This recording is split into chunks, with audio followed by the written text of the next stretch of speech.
அகரத்தின் அன்பு வணக்கங்கள். தமிழ்நாட்டில் கருப்பு சாமிகள் பல பெயர்களில் அழைக்கப்பட்டு வருகிறது. அப்படி ஒரு கருப்பு சாமிதான் சோனை கருப்புசாமி. இவரை மலையாள கருப்புசாமி என்றும் அழைக்கின்றனர். இவர் மலையாள தேசத்திலிருந்து வந்ததால் இவரை மலையாள கருப்பு என்று அழைக்கின்றனர்.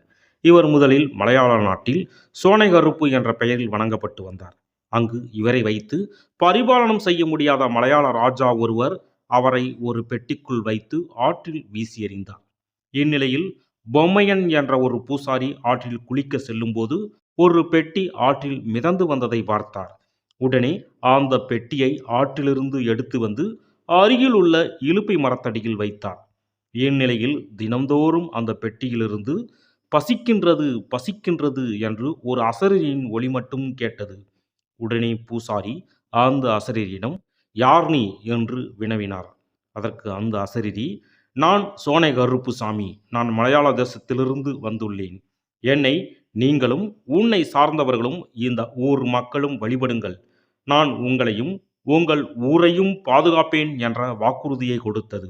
உடனே பூசாரியும் அந்த கண்மாய் கரையிலேயே ஒரு கோயிலை கட்டி அதனை வழிபட ஆரம்பித்தார். அதுவரை ஊர் மக்களுக்கு மலையாள கருப்புசாமியின் சக்தி தெரியாமல் இருந்தது. சக்தியினை வெளிப்படுத்துவதற்கான நேரத்திற்கு காத்து கொண்டிருந்தார் மலையாள கருப்புசாமி. அதற்கான நேரமும் வந்தது. பூசாரியின் நிலம் தண்ணீர் இல்லாமல் பயிர்களெல்லாம் வாடியது.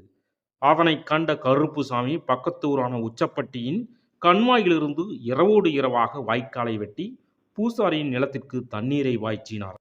பொழுது விடிந்தது. இதனை பார்த்த உச்சப்பட்டி மக்கள் பூசாரிதான் இதனை செய்துள்ளான் என்று நினைத்து அவனை அடிக்க சென்றனர். அவர்களிடம் பூசாரி, ஐயா, எனக்கு ஒன்றும் தெரியாது. நான் இதனை செய்யவில்லை. இதனை செய்யும் சக்தியும் எனக்கு கிடையாது. ஒரே இரவில் என்னால் இவ்வளவு பெரிய வாய்க்காலை எவ்வாறு ஏற்படுத்த முடியும்? இதனையெல்லாம் செய்தது அருகில் இருந்த மரத்தை காட்டி அந்த மரத்தில் உள்ள மலையாள கருப்புசாமி தான் என்றார். அதனைக் கண்டு மீண்டும் கோபத்தின் உச்சிக்கு சென்றனர் ஊர் பொதுமக்கள். சாமி உறைந்திருந்த அந்த மரத்தை வெட்டவும் முயன்றனர். அப்போது அனைவருக்கும் கண் தெரியாமல் போனது. அப்போது அருகில் இருந்தவரின் மீது கருப்புசாமி இறங்கி, நான் தான் தண்ணீர் பாய்ச்சினேன் என்று கூறியது. அதனை கேட்ட ஊர் மக்கள் தங்களுடைய தவறை உணர்ந்து தங்களுக்கு மீண்டும் கண் பார்வை கிடைக்க வேண்டும் என வேண்டிக் கொண்டனர். சாமி அருள் வந்தவர் கண்ணை பறிகொடுத்தவர்களின் மேல் திருநீரை போட மறுகணமே கண் பார்வை தெரிய தொடங்கியது. இப்போதும் சோனை கருப்புசாமி வெட்டியதாக கூறப்படும் வாய்க்கால் உள்ளது. அந்த வாய்க்கால் பக்கம் யாருமே செருப்பு அணிந்து செல்வதில்லை. மேலும் அந்த வாய்க்கால் இருக்கும் திசையில் கால் நீட்டி படுப்பதும் கிடையாது. இதுவே மலையாள கருப்பு சோனை கருப்புசாமி உருவான வரலாறாகும். மேலும் இது போன்ற ஆன்மீக தகவல்கள், கோயில் வரலாறுகள் போன்றவற்றை தெரிந்து கொள்வதற்கு மறக்காம நம்மளுடைய சேனலை சப்ஸ்கிரைப் பண்ணுங்க. நன்றி.